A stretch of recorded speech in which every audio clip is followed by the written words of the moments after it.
bless this time, Lord, in the hearts and minds in it. Lord, continue to be with us in our thoughts, Lord, as we seek you in our daily lives. Lord, I do ask for that, for your wisdom, Lord, as we go about our days. Lord, it's something we make a practice of, Lord, to seek you, to start our day with you.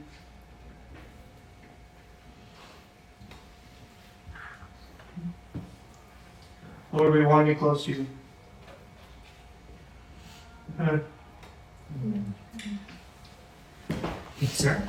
First, All right. So we have two readings before we move on to the teaching today. So let's have Hattie start us off. Ladies first. I'm sorry to hear my problems, right? yes. So which one is it? I One of the 20 I'm working on. think it's on the price. Mark 4:35 to 41. Great title. I think I'll send it. Isaac? Oh, wait, hit it. Hey guys. Just you guys there? The swells rise higher than my hope, held in a shaking, forlorn boat. Death looks me in my eyes as I look at yours, still closed. Why would you forsake me in my time of greatest need? The mountain of gray traps us as we beg and plead for you to awaken. Why would you forsake us? Suddenly, you awaken, and with just a word off your tongue, the waters are still. Why are you so afraid? Do you still have no faith? You ask. I glance at the still waters and a clear sky now full of blinking stars, and I ask, who is he? Thank you. Thoughts? I like that yours also has the eyes that all of them seem to have so far, but I like the ending where kind of the realization, there's more of a realization between this person and Jesus to actually ask who he really is, because I feel like they all technically knew him, but to ask that question means something else than what they already know.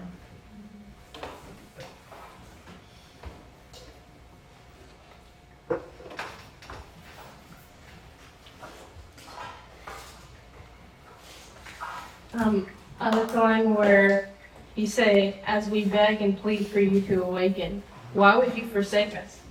Suddenly you awaken. Because, like, a lot of the times, it's like, just once we think that we're past the point of, like, once we stop hoping for something, it's a lot of times, like, when it happens.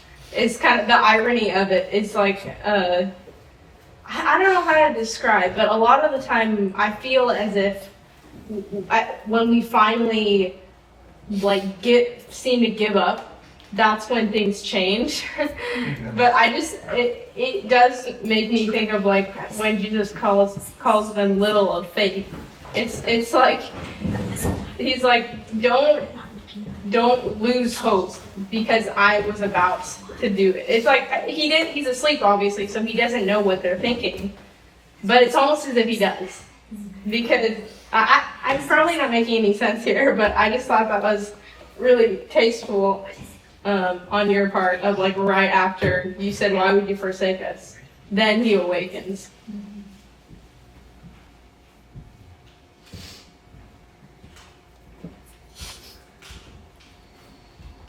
I think that's an excellent observation. The way that I'm drawn to it, actually, it's even in the way that you not just just in the words, but in the form of the poem, to have to awaken, and then why would you forsake us? And then, in essence, you awaken. It's not just that Jesus is waking up, really what is transpiring within the heart of the disciples there, that's actually what is being woke up.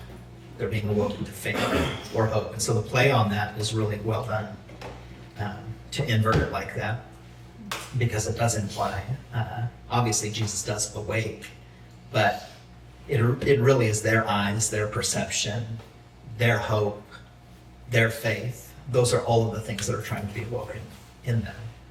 And so you can ask yourself, as they're in the boat, right, who really are the ones who are asleep? Is it Jesus? Or is it them? Who's really the one that needs to be awoken? Is it Christ? Or is it them? And so I think, Hattie, though, I'm not sure if you did that intentionally, but the play on that in the very center of the poem is really such a good artistic device to use, because it takes away, when you look at like the meter of the rest of the poem, that's where it shifts when you say to awaken. That shifts the whole way that the poem is flowing, and it opens it up to something set. So if you didn't intend to do it, it was very intuitive on you to come up with that, because it actually shifts the way the poem's written. But yeah, I think that's a really good observation for sure.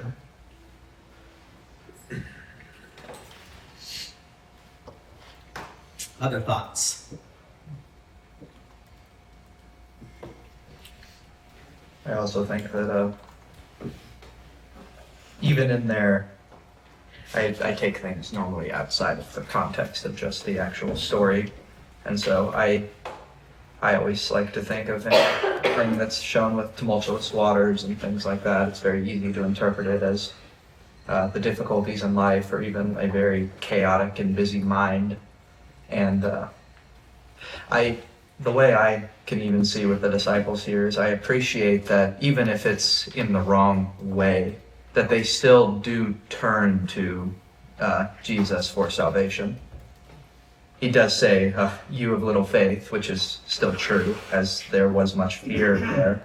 But I still can, I guess, appreciate that their reaction was still to turn to him for help.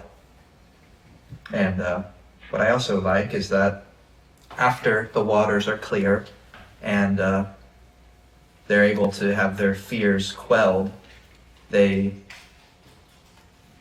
start asking the right questions, I suppose. When you're stuck in unideal circumstances or mental spaces, it can be very difficult to approach God outside of the context of those situations, where it feels like even in your going to him, you can't help but carry that burden everywhere. And it feels like that you always talk with him within the context of whatever you're dealing with. But I appreciate that when he cleared that off of them, that they still sought him, and that they were able to do so outside of the context of, obviously, the no longer scary waters. I'd be curious to know, though, why you picked the poem, because that's kind of my personal interpretation of it.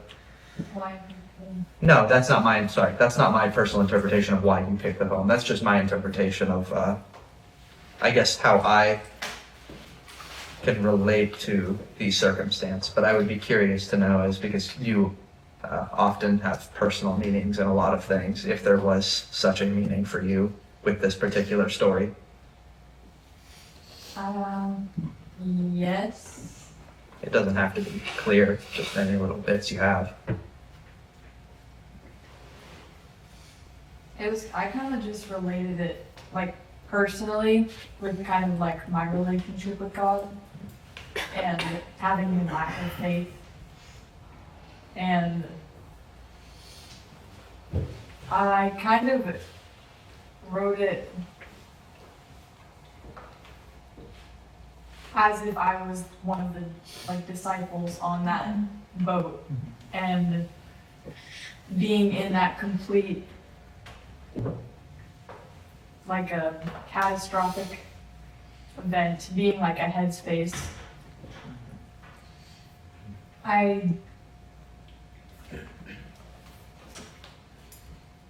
I don't know, I haven't gotten that resolution of the still waters, like personally in my walk, but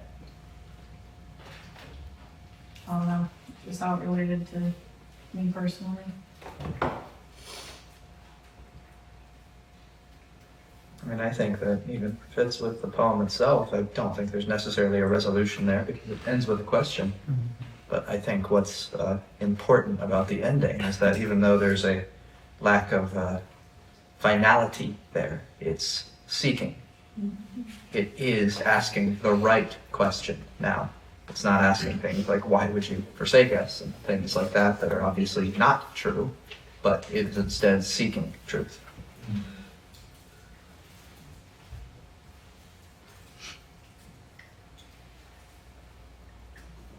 Okay, good. Thank you, Hattie.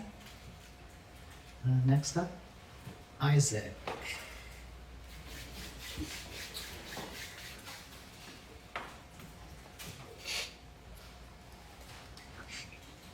House. Who,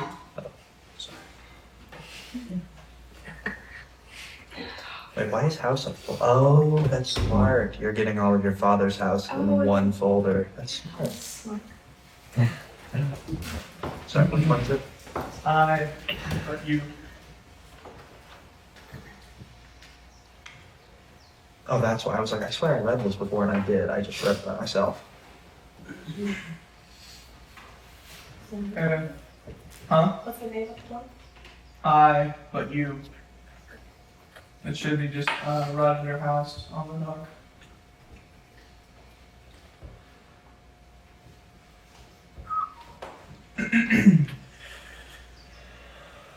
Here I am, the pinnacle of this flesh. My decisions bore the fruit I now face, as it becomes the death of me.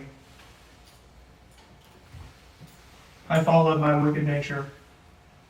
I thought I knew the way. I thought I had this on my own. I thought this was up to me. But you called to me with no words.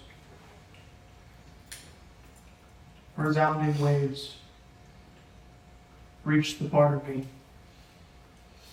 that was waiting all along. Remember me.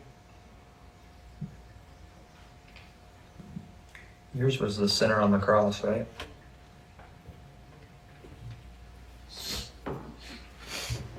Thank you. Thoughts? I love the last line that says, remember me. That's probably one of my favorite sayings. Because, you know, when we remember him, we remember what he did and what he has done and what he is doing in us. And it's just such a good reminder for us because he's the one who made us and who placed us in the place we are right now. So to remember him is to honor him in a way, I guess. To not forget that he's there for us. Yeah, I think it's very in line with at least my my personally what's been important to me recently with remembering him. It's I really agree with you on that point, Elisa. Remembering him is remembering his purpose and our purpose, because without him, like we were talking about in Bible study, life is fleeting and pretty much meaningless without him, because he's the purpose that we were created. So yeah, there's a lot in this poem. The more that I read it, the more timely it is to me. I love the part just personally where you say, but you called me with no words, because that's always been something that I love, is that how beyond words God is, because words often feel limiting to me, but he can reach places and speak to us in places and understand us in places that go beyond words. So, yeah.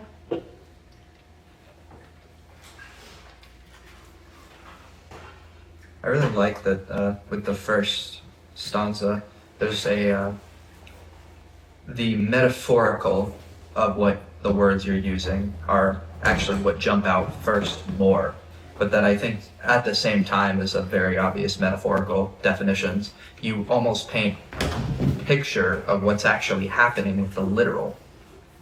When I think of the pinnacle of this flesh, right, the pinnacle, the peak, a point, I mean, I literally, that to me paints a picture of flesh pierced on a point, on a stick, which I mean is quite literally what's happening as he faces a literal death on as his flesh is bared open on a stick in the ground.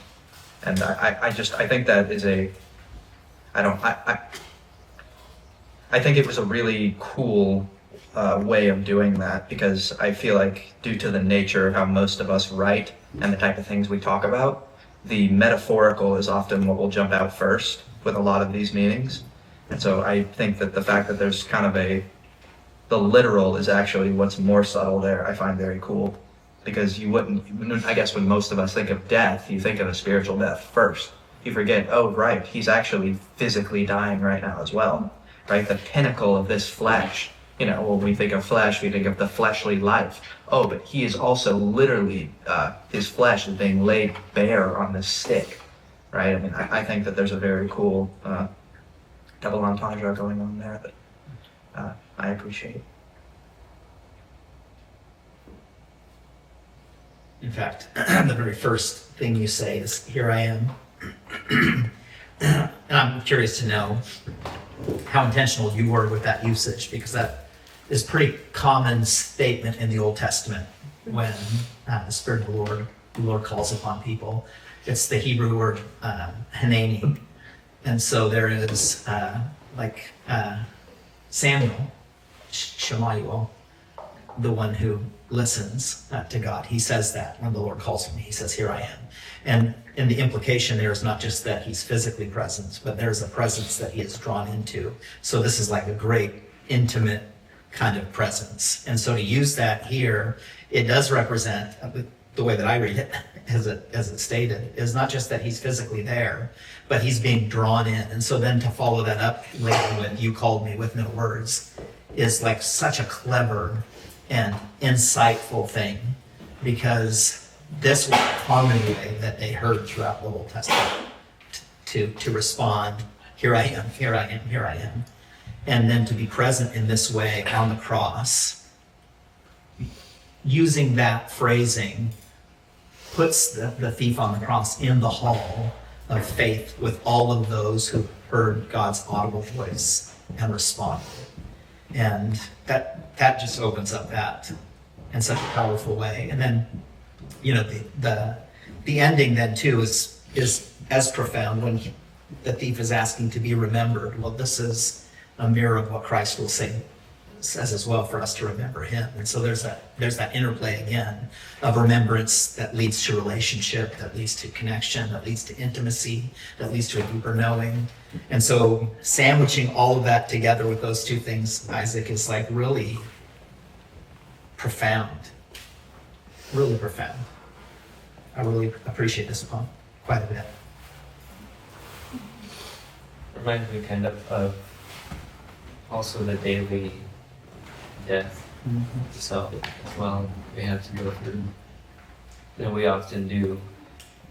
I feel like I've even experienced this "remember me" before. Like sometimes in my days where for sure you kind of stop a little bit, and that's the word that he says, "remember me."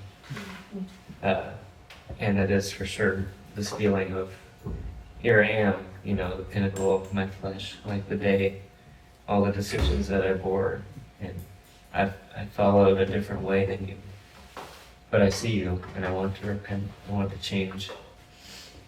And then that, switches it, obviously. But it's a choosing kind of daily of realizing that we do need that saving. So I really do appreciate that, as well as it's a very good picture of both the interaction in the Bible, but also a pattern of life as well. Coming to you. I also like the part at the end where it says, remember me, but also, wasn't that something that the person, I don't know what you would call, who was on the cross, like this person's perspective, was that something that he said to Jesus as well? Yeah. I really like that ending, how you wrote that, for that to be the ending.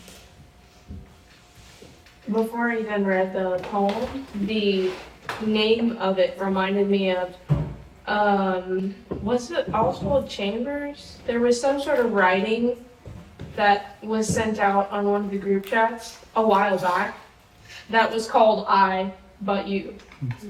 Like, I fail and I sin, but you are above all of that. It's the sentiment of it. So I read this poem with that perspective because that's what it was called.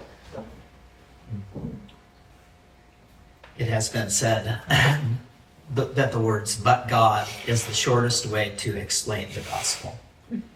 There was that transformation of what we were, but then God showed up. Jesus did a thing, and then you're transformed. I think The Chosen, again, does a really good job of exemplifying that in those interactions. So how about you, for you, Isaac, what's your takeaway or your thoughts on the poem?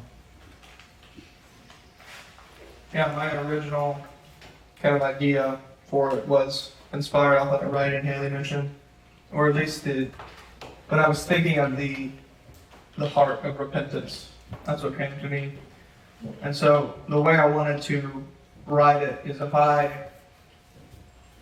the kind of the inner transformation that took place in the thief that actually led to him making that, asking, to be remembered. What was the shift internally that set him apart from the other person there who was mocking Jesus? And just kind of the thought process and how the Lord really did speak to him there. And that is what caused that inward transition from, that's what the I, because there's a way of lifestyle, a way of thinking, and a way of doing things that is I, whether it's negative or positive. And then there's a transition that wipes all of that out. There is no more I's. That way of thinking has been demolished. And what is it demolished by? You. And that call completely redid everything. And that is what led ultimately to him asking that. You see that now? That's really cool. Yeah. I'm vaguely remembering now when we were in Mom and Dad's room and kind of brainstorming some ideas for this poem. But I remember you were talking about writing it. Was there something with the waves that was also extra, or was that just a word you happened to use? I can't remember. That's kind of just the way I thought. Okay. I wasn't sure. I vaguely remember that, but I might be thinking of a different conversation.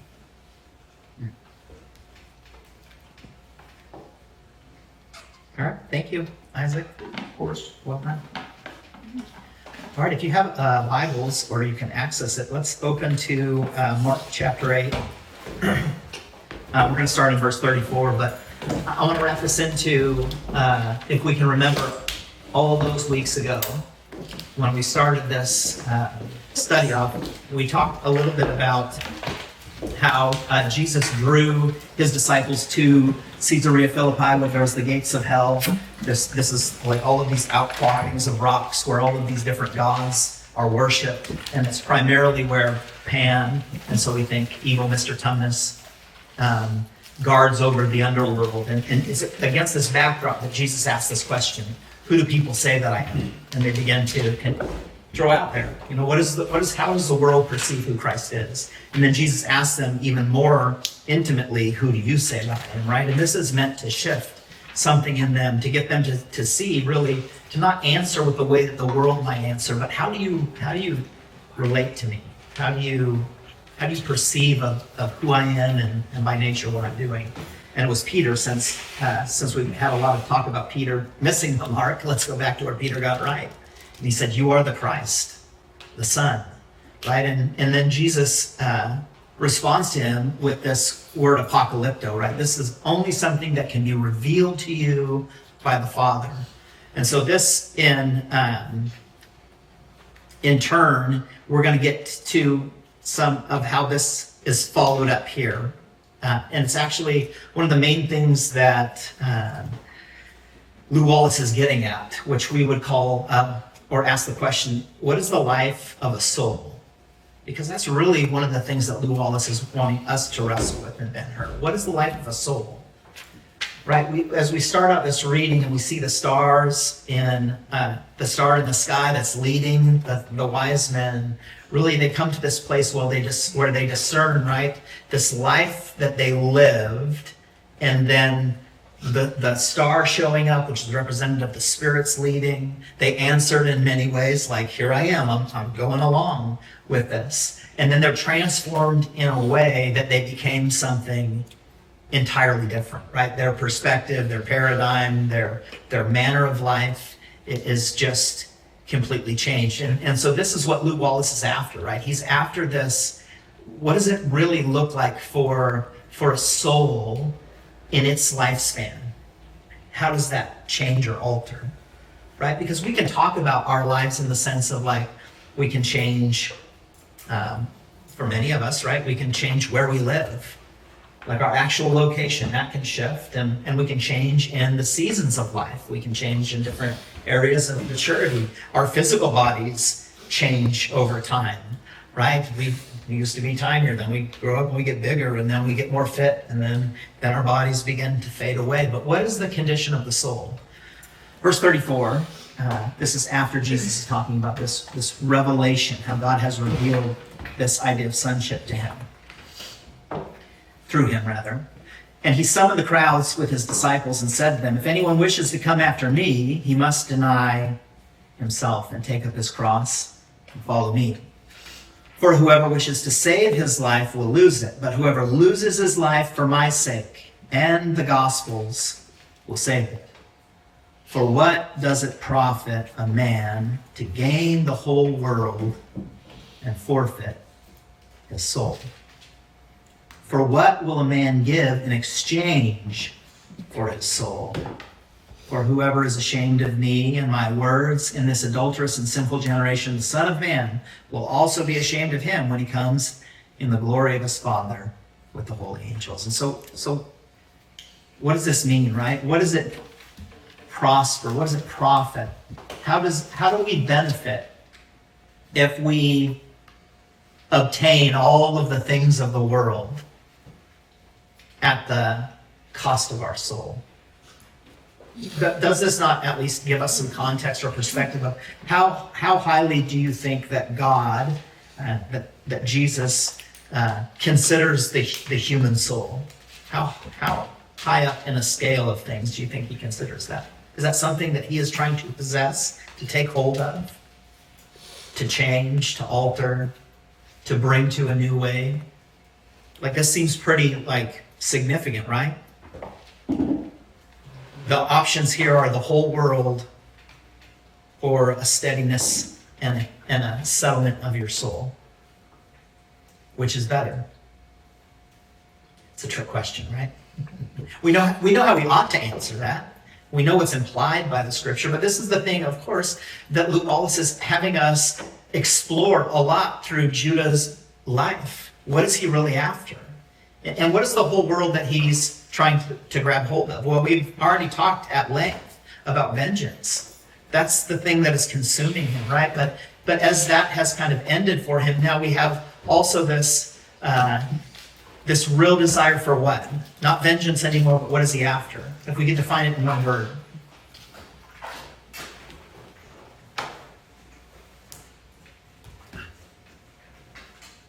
let me offer you maybe a little bit of a hint. It is represented in the persons of not only his mother and sister, but it's also represented in a different way, a different form of this type of thing, in the persons of Esther and Iris.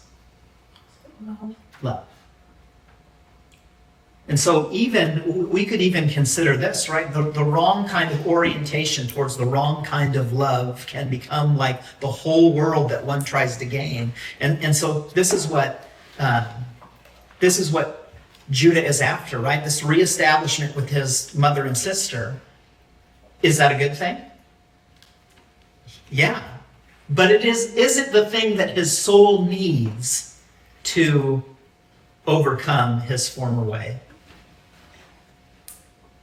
I mean, it's a pretty good deal, right? Like the love of your mother and your sister, to want to see them established, to see them again is a pretty good thing. But is it the pinnacle? Is it the thing that he is meant to achieve in his life? Or does even that, like vengeance did? See, vengeance is the one that's really clearly, it's very easy for us to perceive and see, well, that's just a terrible thing to go down, right? But to elevate the love, the filial love of your mother and sister above the love of the Lord, that's also can be included in all of this gaining the whole world. At the start of the 7th book, Lou Wallace writes this excerpt of a poem by Thomas Bailey Aldrich, which is called the Metempsychosis, is the name of the poem. The word psychosis comes from the Greek word psyche, and the Greek word psyche is the word that represents, let me see if you can guess what it is. What does psyche mean? We've talked about it now multiple times. It's the soul. And so what this poem actually is meant to deal with, or paint the picture of this whole entire book, of the larger book, is this whole condition of the soul. And how is the soul altered, or how is the soul changed? Is there a need for our soul to change or alter? Well, let me present that to you guys. Is there a need for our souls to be altered or changed? How many of you say yes? Well, why?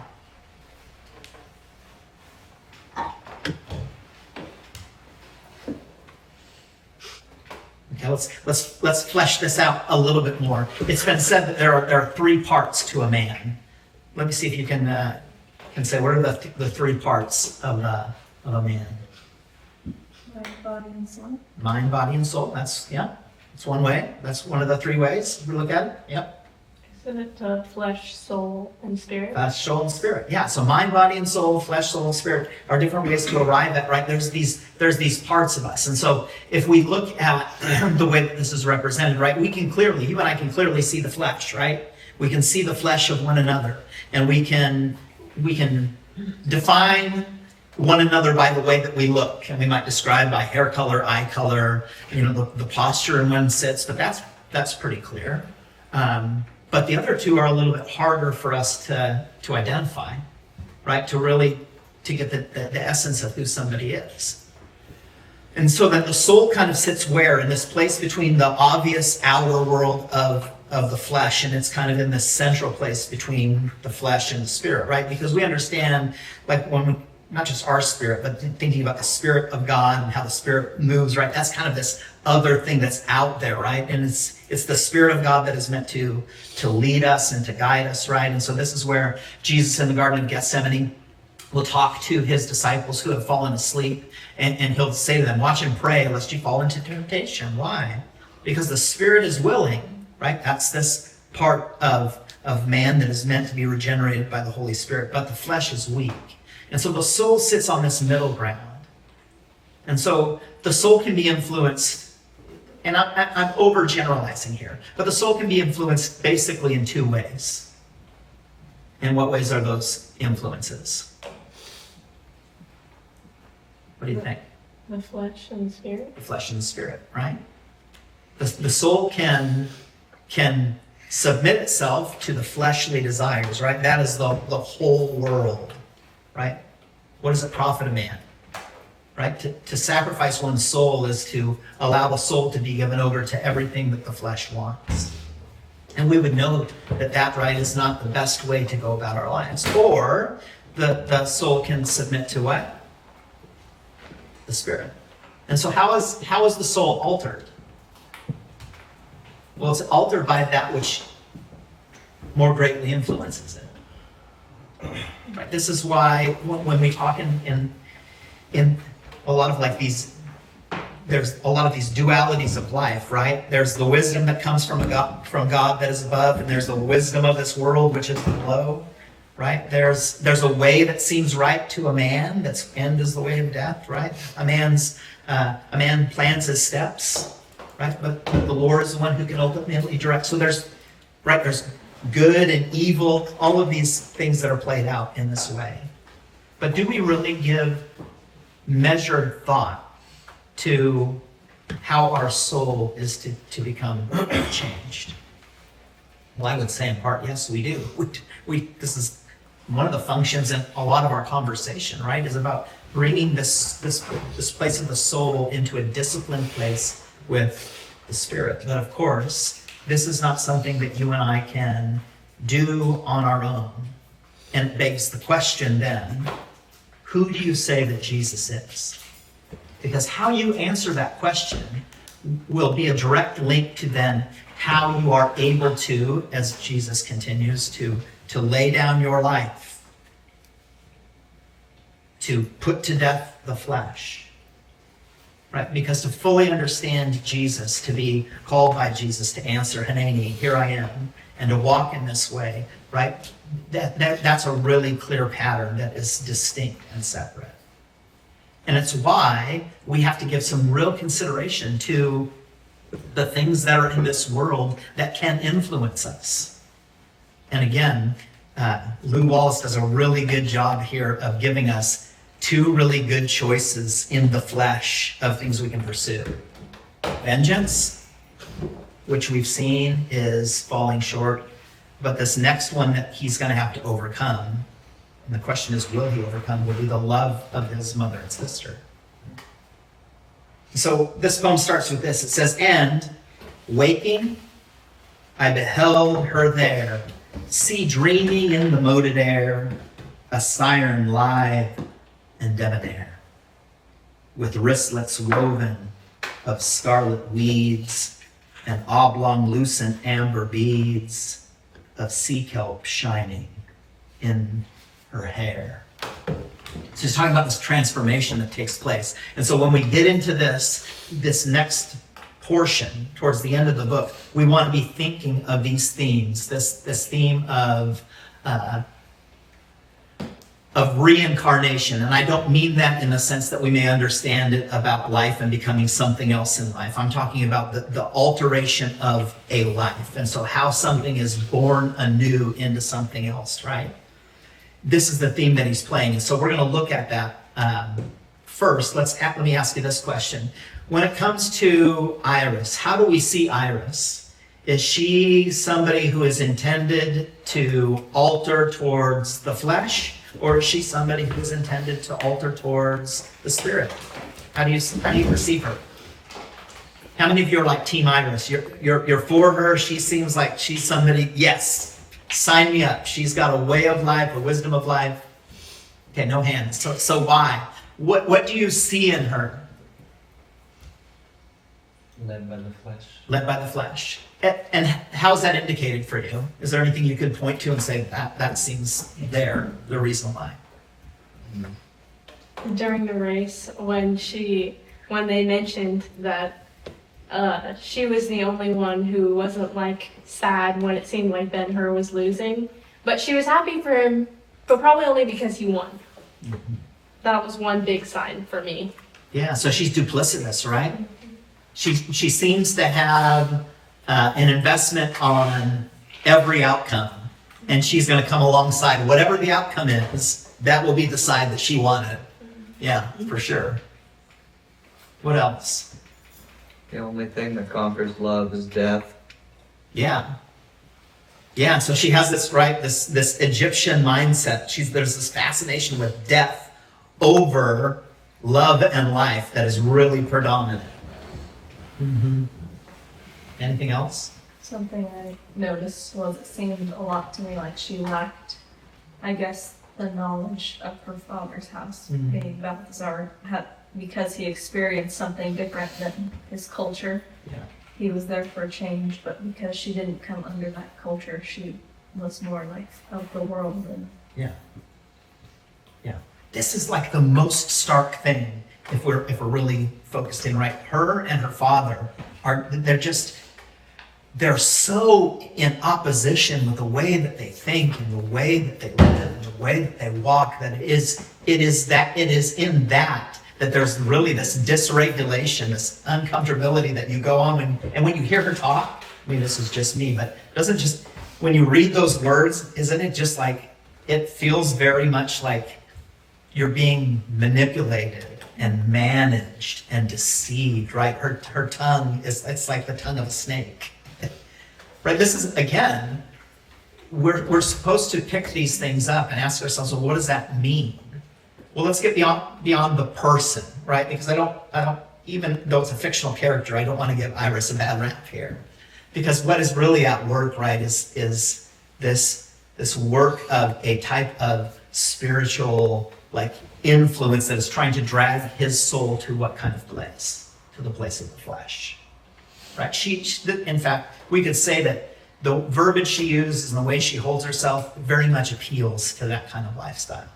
And it's what makes Balthazar's, his words like life and her words like death. What about Esther? What do we know about her so far? Where do we feel that she's meant to be a type of God to lead? Is she leading Judah more towards the spirit or more towards the flesh? Or both? Or is she a mixture? Is she leading at all? You tell me? I feel like she's, I would say, being led towards something. Okay. And maybe that has an influence on Judah, but I would not say she's committed to anything, at least not as much as Balthazar and Iris are. She seems just about as lost as he is. And so we might say that while she is not intentional in the way that she's leading by an example of her life. She's definitely being led, and therefore we see that at least what her character represents is somebody who's moving that direction, right? But again, we have to see that Judah at least has some interest towards her, some observation of her, right? There's a power to influence. Okay, so what about Balthazar? We'll save the easiest one here for last. What is Balthazar leading Judah towards? The Spirit. Why?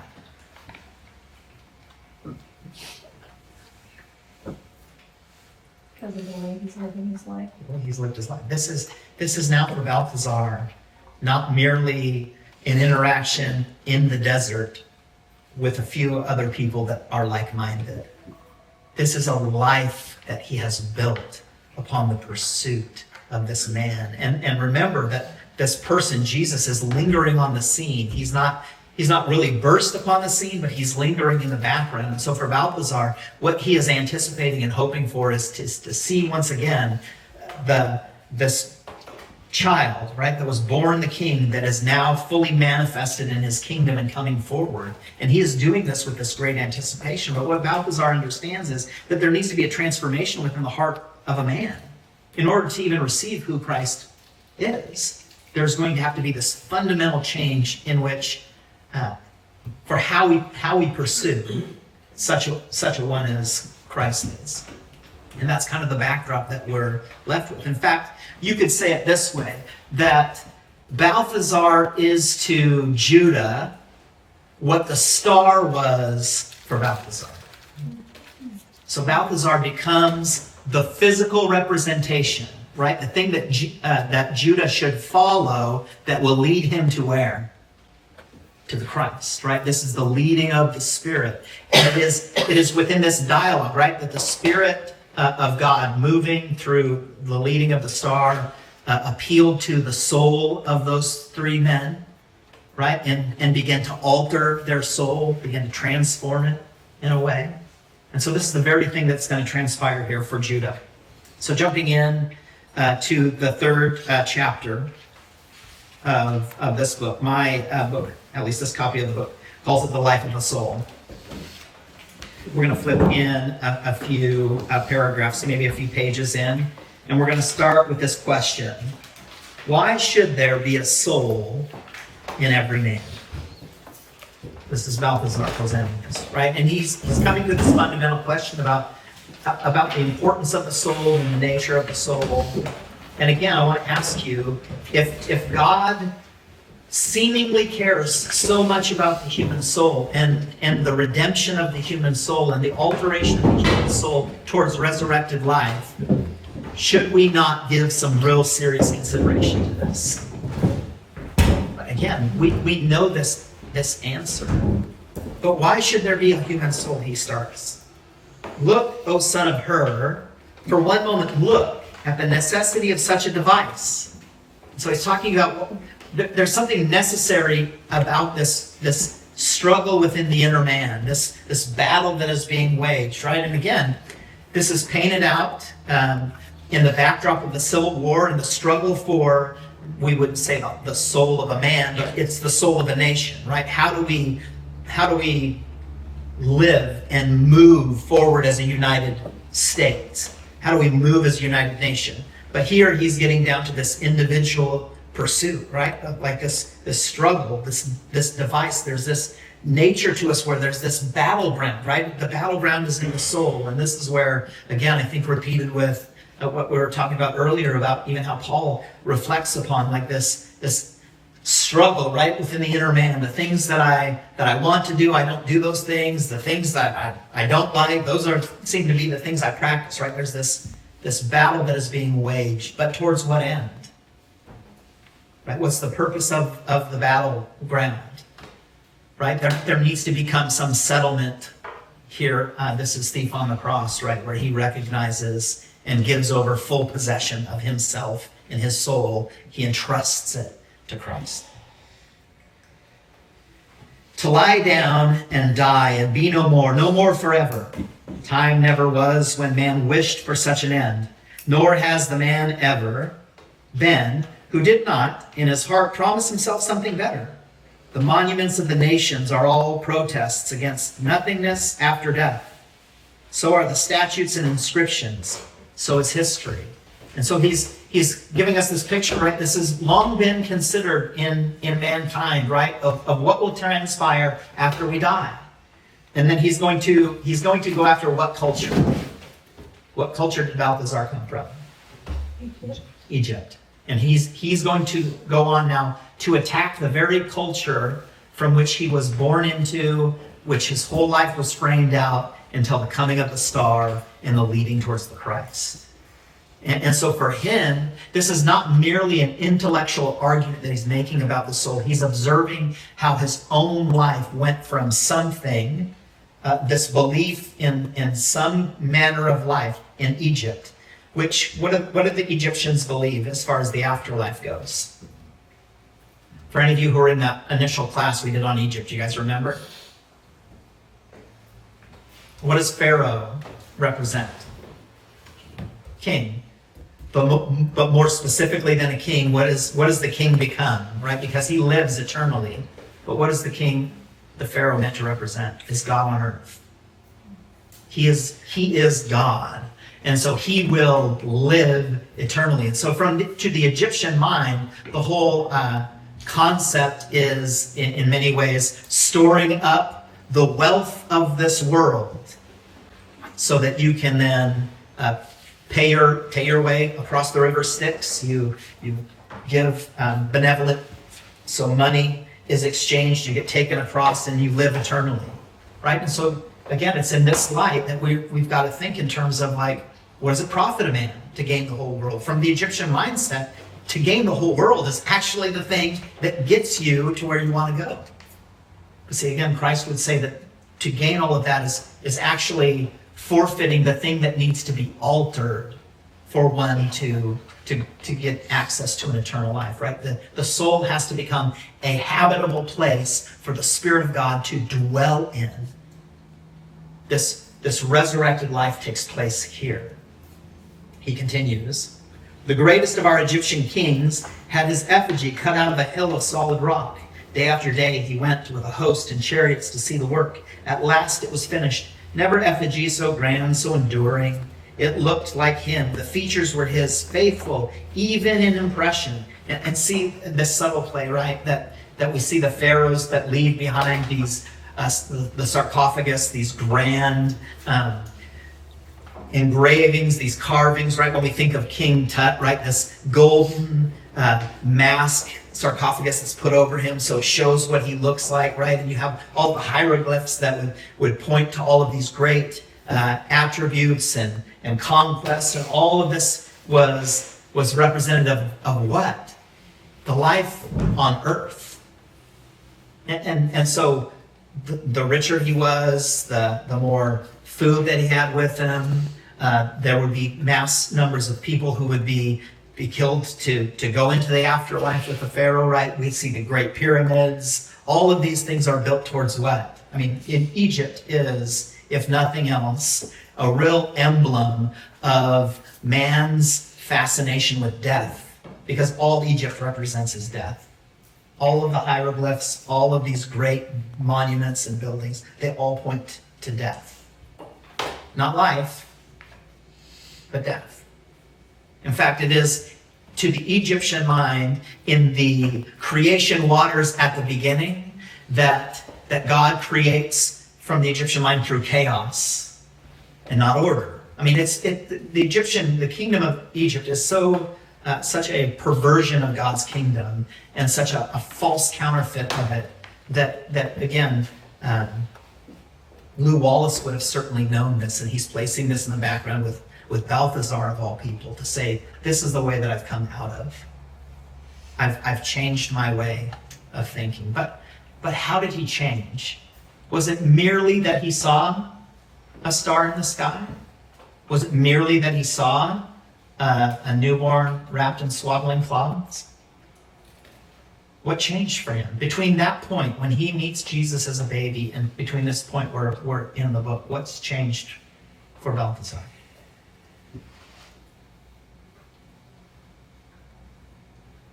How do you think? How do you think he changed his life? How do you think his life was altered? He knew there was a better way. Okay, so he knew there was a better way. So then what did he do with that knowing? Right, and we can talk about two different, we can say he knew, right, in his mind, or we can say he knew in an intimate relational way. But what does that look like? Let's step back for a minute. When Christ first became real to you, how did that alter things for you? Did it alter things for you? Gradually. What's that? I said gradually. Gradually. Yeah. Of course, that's the right answer, right? Like, even if we had a radical transformation in the first part of it, right? There's the seasons where if you've been following the Lord for a while, where they begin to get rough. Like my own my conversion story it's a miracle that I'm sitting here. I think you guys know that already, because I was like Balthazar in the sense that I was raised in a totally different culture than that. I had no context for sitting here and talking about these things at all. And when I was saved, when God became real to me, I was moved by everything in every moment. But when the Lord was, I heard the Lord through everything. And then I didn't have anyone around me really that was a support to me. The friend that I knew that kind of encouraged me had moved back to California, and I sat in a little church, and I sat in the back row, and I came every Sunday like you're supposed to come. This was my understanding at the time, and I sat there, and no one talked to me, no one engaged with me. I watched as everyone hung out with their friends, did all of the things with their friends, and again, you guys, this was such a grace of the Lord, because it would have been so easy for me to walk out of those doors and just give up on it. And so I continued to walk in this pattern of life where I was really sincerely trying to turn my life over to the Lord, but I just didn't have anyone to influence me. I didn't have any guidance at all. And slowly I slipped back into hanging out with old friends who were no good. And it came to a point where my whole world was being turned upside down. And all of the promises that people promised me of just come to Jesus and all your worries and all the things will go away was not my experience, because life just got radically worse for me. And if it wasn't for the friend that had moved back to California, and it really was it was God calling me away from the land of my fathers and moving somewhere else, and then getting connected to people who began to invest, right? And so this is the gradual way. And I just want us to observe that it is not the same way for any of us. Some of you have the same parents, but your understanding of how to come to the Lord and the subtle nuances there are subtly different, right? Because you are different. And what is needing to condition your soul is different. Some of you are sensitive, right? And so to hear a very direct word might be needed and necessary at some time, but that might be something that's a little bit harder to get over. But there are some of us, and I won't point any fingers at anyone, that are a little more stubborn and hard-headed, and so that driving word actually is such a grace in many ways. But there's nuance, right? And there's subtlety, and it takes time and season, and really this is what it means to come under cultivation, right? It is the sifting. This is why Jesus will use many parables, but one that he uses, right, is the different kinds of soil, right? The soil of our life needs to be turned over, and there needs to be good fertilizer there, right? And sometimes the best fertilizer is the garbage we have to go through, or the garbage we've come from. And so Balthazar represents for us somebody who, again, lingers on the scene. We don't see always directly what he was experiencing, but we know, right? We know that he carries a manner of life that is sincere and devout and thoughtful. He's a man who is measured, not by the goings on of the world, but every time he comes on the scene, right? What does he elevate always? What does he talk about? How do we know what his passions are? What does Balthazar talk about? What does he say? What does he focus on? All right, you guys read the book. You tell me. Becoming Becoming a king, right? His whole vision of life is oriented towards that. Now, this doesn't mean, by the way, that he doesn't eat with others and laugh with others and enjoy the simplicity of life. But his purpose is fixed. He can't shake it. And so over a large amount of time, what we see is that this perspective of life, right? This thing that is driving him, this thing that he is moving towards, the thing that he has his vision set upon, is slowly but surely doing what? It is transforming the soul into a place where, as he's sharing here, he can't now even help but to speak out about what this coming king is going to be like, what this kingdom is, and how the kingdom is like nothing ever seen before on the earth, because it can't be measured in earthly ways.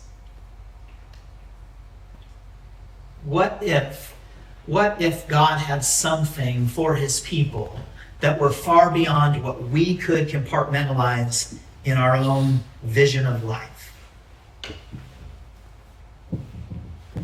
No eye has seen, no ear has heard, nor has it entered into the heart of man what God has prepared for us.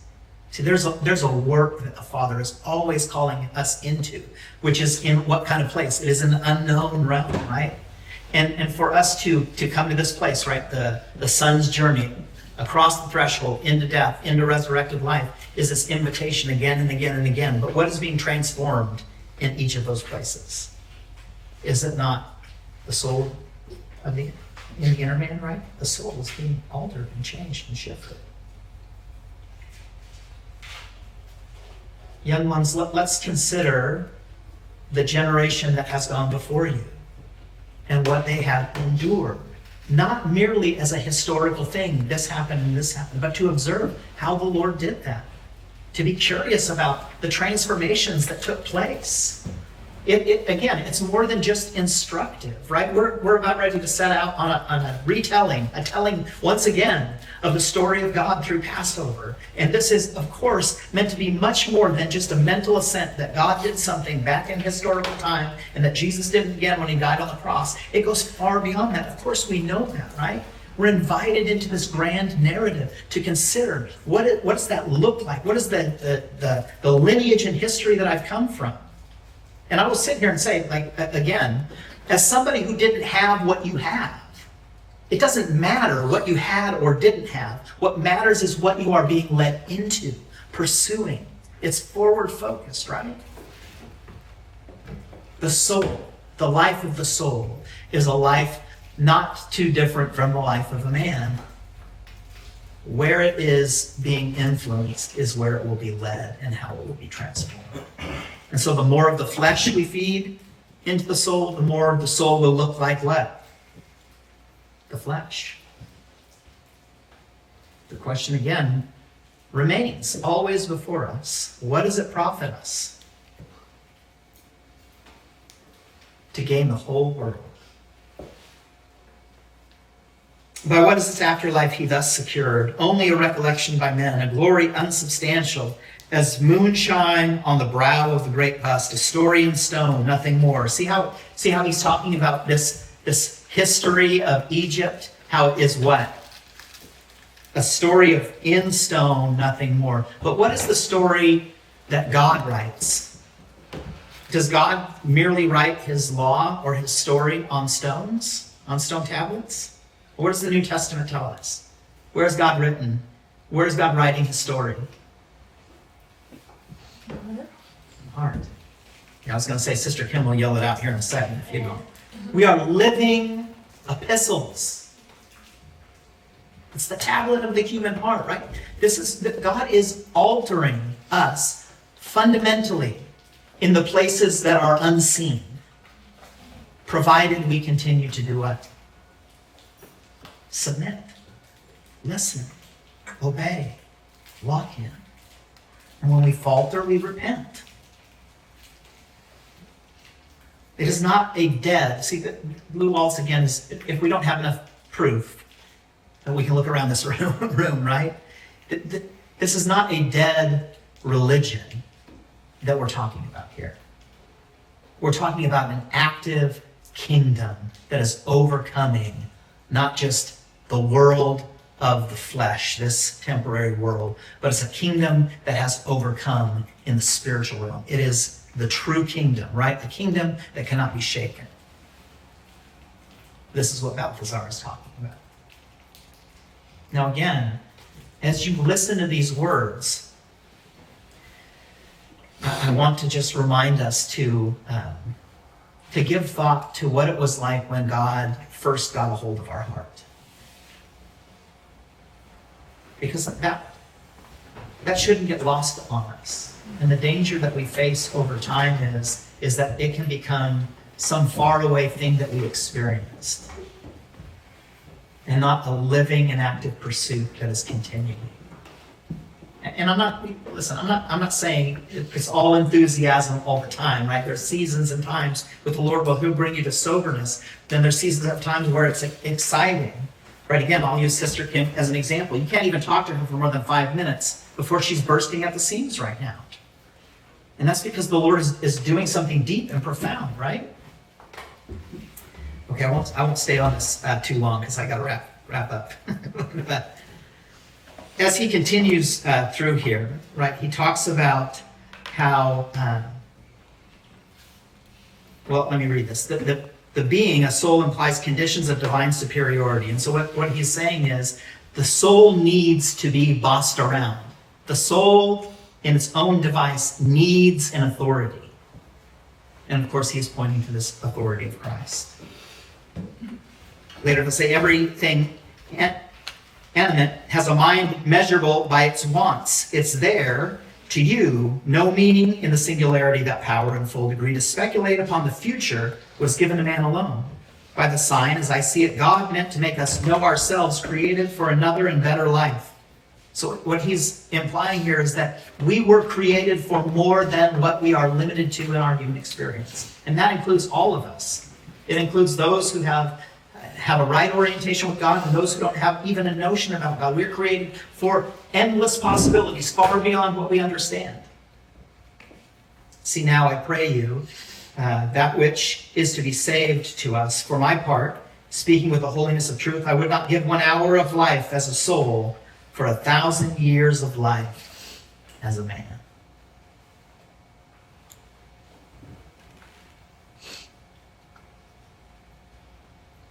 Better is one day in your courts and house than 1,000 elsewhere.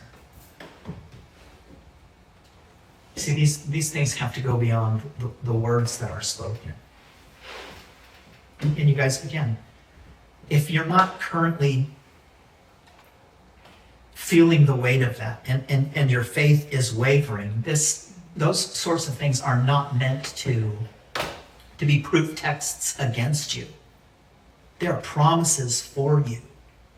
And so if you are not experiencing it in this moment, God is still laying this out as a hope for you. Again, let's consider Judah's life right now. In this point, he is being drawn like he can't even help it, like he's a moth to a flame, like a magnet, right? But he's not choosing to give himself over this way. Balthazar will continue and talk about how life has its problems. And then he ends by saying this: I pray pardon, son of Hur, the good man continued with a bow, the gravity of which was relieved by the tender look that followed it. I meant to leave the life of a soul, its conditions, pleasures, superiority, to your own reflection and finding out. And is this not the pattern that God gives us, this reflection and finding out, right? It is the trickle of life. It is the experiences of life. It is the wisdom that God offers us. It is the wisdom of others, right? It is how we orient ourselves and where we position ourselves to receive that will inform us of this way. But Balthazar comes to this realization that the best way, Judah, for you to figure this out is for you to figure it out on your own. But I am so compelled by this alteration that I've experienced. I just can't help but to tell you about the great goodness of our God. And this man that I don't even know fully how he'll be represented, because I just remember him as a child. But he is so convinced, not in his mind, but because his life, the Spirit of God, has been so present with him that he can't help but declare it. He has been so altered in the condition of his soul that he sees this need for Judah to be reminded of just what is the cost here. And the question will be, will Judah have a hearing ear? Will he listen? I want to offer this up to you guys, because not everything that is said is something that we need to take on full force. And that's even in the good things of life. But I want to ask you this question. Do you have a listening ear? Are you disciplined to receive what the Spirit of God is saying so that your soul, your inner man, might be transformed? And I want you to take some time. We have a few weeks, right? We're not gathering next week, right? We have a couple weeks before we gather again for class. I want you to give some thought to this. You're going to read the last part of this book. I want you to give some thought to that question, and I want, after some reflection, a response back to me via text, email, face-to-face conversation, phone call, however. But I want you to really give some thought to as well. How has Christ altered the condition of your soul? And we will leave it there and take a few-minute break. Thank you, guys. Thank you. Can you state the other question again real quick? How has Christ conditioned the change the condition of your Yeah. soul. What else were you wanting to? Just that, that's Just that? Just, Also, if we have a word here, here, yeah. Okay. It's very sober in here. Thank you, guys. I do want to say, I say this a lot. Sometimes I say it a lot. But I can't express to you what a joy to my heart you bring. And what we have here is. This is not common. This is a really uncommon thing. And we really need to protect it as something that is truly set apart by the Lord. Because you guys are treasures. And no doubt a delight to your Father. And I mean that for each and every one of you. Even as old people. I love you guys.